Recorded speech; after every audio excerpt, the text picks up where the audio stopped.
এই অনুদান 2 লাখ কৰি যিটো মানে বাইচেপৰ আধাৰত যিখিনি দিয়াৰ প্ৰতিশ্ৰুতি এইটো আপোনালোকে পায়। অনুদান এইবিলাক চলি থাকিব। আমি BTC চৰকাৰৰ তৰফৰ পৰা আমি যিখিনি কাম কৰিব আছিলে তাৰে ভিতৰত আমাৰ 1 নম্বৰতে আছিলে আমাৰ ভূমিহীন ব্যক্তিসকলক যিবিলাক ইলিজিবল লেণ্ডলেছ পিপল মানে জাতি জনজাতি হওক বা যি জাতি হওক যি বিভিন্ন জনগোষ্ঠীৰ মানুহ তেওঁলোকে যদি লেণ্ডলেছ হয় আৰু তেওঁলোকে যদি ইলিজিবল হয় তেতিয়াহ'লে তেওঁলোকক মাটিৰ পট্টা প্ৰদান কৰাৰ প্ৰতিশ্ৰুতি দিছিলে। এই হিচাপে আমি আজি মাটিৰ পট্টা প্ৰদান কৰাৰ কাৰ্যসূচী আমাৰ হাতত আছে। দ্বিতীয়তে আছে আমাৰ আত্মসহায়ক গোট, যিবিলাক মহিলা আত্মসহায়ক গোট আছে আমাৰ BTC অঞ্চলত। প্ৰত্যেক BTC অঞ্চলত যিমান মহিলা আত্মসহায়ক গোট আছে তেওঁবিলাকক আমি 15,000 টকা অনুদান দিয়াৰ ব্যৱস্থা আমি হাতত লৈছোঁ, যিটো মানে আমাৰ BPF চৰকাৰ যিটো মানে ইলেকশ্যনৰ পূৰ্বে মানে নিৰ্বাচনৰ পূৰ্বে যিটো প্ৰতিশ্ৰুতি প্ৰদান কৰিছিল তাৰে এটা হয়। আৰু আমাৰ গোটেই BTCত টোটেল আমি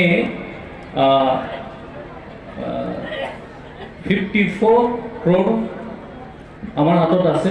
আৰু তাৰে ভিতৰত আমি এটা সমষ্টিত হিচাপ কৰিলে আমাৰ 900কে আমি সেলফ হেল্প গ্ৰুপবিলাকক আমি দিব পাৰিম। এতিয়া ফৰ দ্য টাইম বিং আমি 833 পাৰ LAC আমি বেনিফিচিয়াৰী চিলেকশ্যন কৰিবৰ কাৰণে কোৱা হৈছিলে। সেই হিচাপত আমি আগবাঢ়ি আহি কিছুমান ডাবলিং হৈছে, কিছুমান কিবা কিবি হৈছে। গতিকে তেনেকৈ আমি আগুৱাই গৈ আছোঁ। আৰু আজি আমি কেইটামান আমি দামী চেক আমি ডিষ্ট্ৰিবিউশ্যন কৰিম।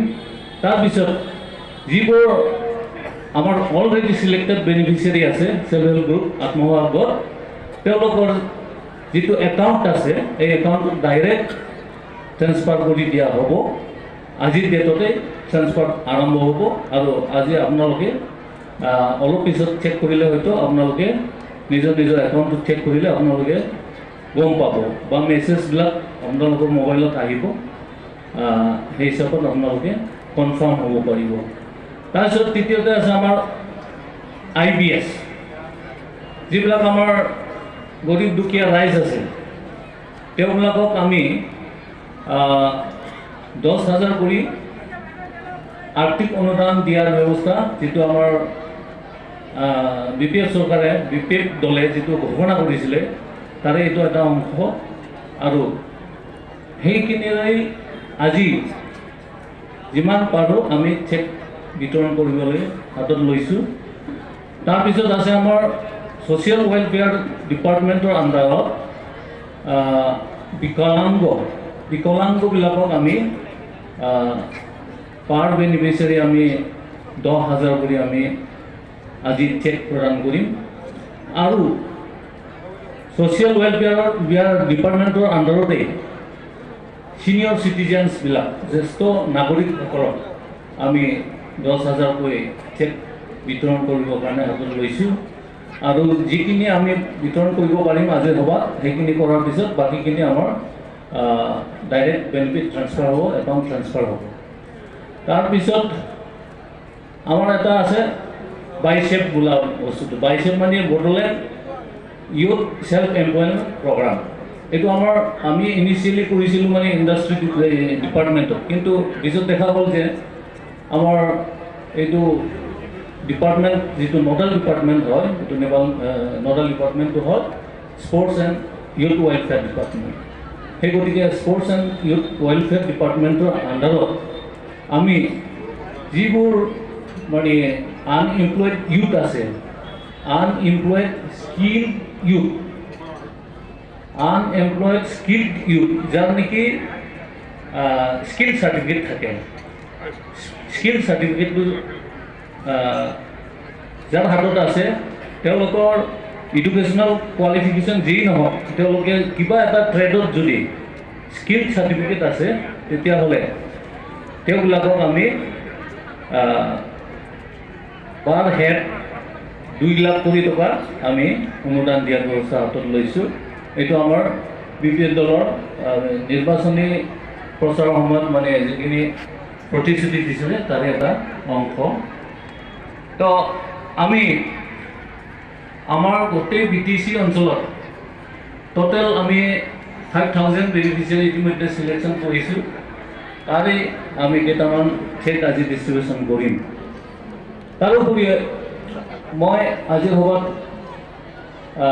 সেইখিনি কথা ক'বলৈ পাই আনন্দিত হৈছোঁ যে আমাৰ যোৱা 10 ফেব্ৰুৱাৰীত আমাৰ মাননীয় চিফ মিনিষ্টাৰ হিমন্ত বিশ্ব শৰ্মা ডাঙৰীয়াই পাব্লিকলি ডিক্লেয়াৰ কৰি গৈছিলে যে আগন্তুক দিনত আমি 15,000 তেনেকুৱা আনএমপ্লয়েড ইউথবিলাকক আমি 15,000 কোটি টকা দিয়াৰ ব্যৱস্থা 2 লাখ কোটি 2 লাখ কোটি টকা দিয়াৰ ব্যৱস্থা তেওঁ মানে সেইদিনাখন ঘোষণা কৰি গুচি গ'ল।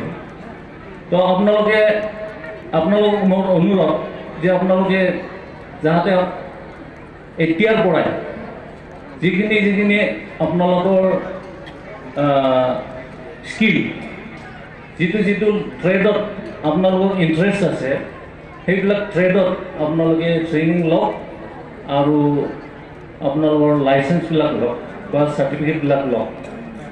সেই স্কিল চাৰ্টিফিকেটটো পোৱাৰ পিছত আপোনালোকে আপোনালোকৰ অঞ্চলৰ দল সংগঠন বা আপোনালোকৰ কৰ্মকৰ্তাসকলৰ লগত যোগাযোগ কৰিব। আমাৰ অফিচিয়েল লেভেলতো আপোনালোকে যোগাযোগ কৰিব। তাৰপিছত আপোনালোকে ৰীতিমতে এপ্লাই কৰিব। এপ্লাই কৰাৰ পিছত আপোনালোকক এই অনুদান 2 লাখ কোটি যিটো মানে বাইচেপৰ আধাৰত যিখিনি দিয়াৰ প্ৰতিশ্ৰুতি এইটো আপোনালোকে পাই যাব। তো যিয়ে নহওক আজি যিটো আমাৰ ইয়াত ডিষ্ট্ৰিবিউশ্যনৰ চেৰিমনি কৰা হৈছে সেইটোৱে তাৰমানে শেষ নহয়। তো আমাৰ তেনেকুৱা ধৰণৰ আৰ্থিক সহায় বা অনুদান এইবিলাক চলি থাকিব। আমি BTC চৰকাৰৰ তৰফৰ পৰা আমি যিখিনি কাম কৰিব লাগে আমাৰ হাগ্ৰামা মল্লিকাৰী ডাঙৰীয়াৰ নেতৃত্বত আমি কৰি যাম আৰু আপোনালোকৰ সহায় সহযোগিতা কামনা কৰিছোঁ। তো সদশেষত মই আপোনালোকৰ সুস্বাস্থ্য কামনা কৰিছোঁ আৰু আপোনালোকৰ শান্তি হওক সমৃদ্ধি হওক আপোনালোকে সুখে জীৱন যাপন কৰক তাকে কামনা কৰি পেলাই মোৰ বক্তব্য ইয়াতে সামৰণি মাৰিছোঁ। ধন্যবাদ। Thank U.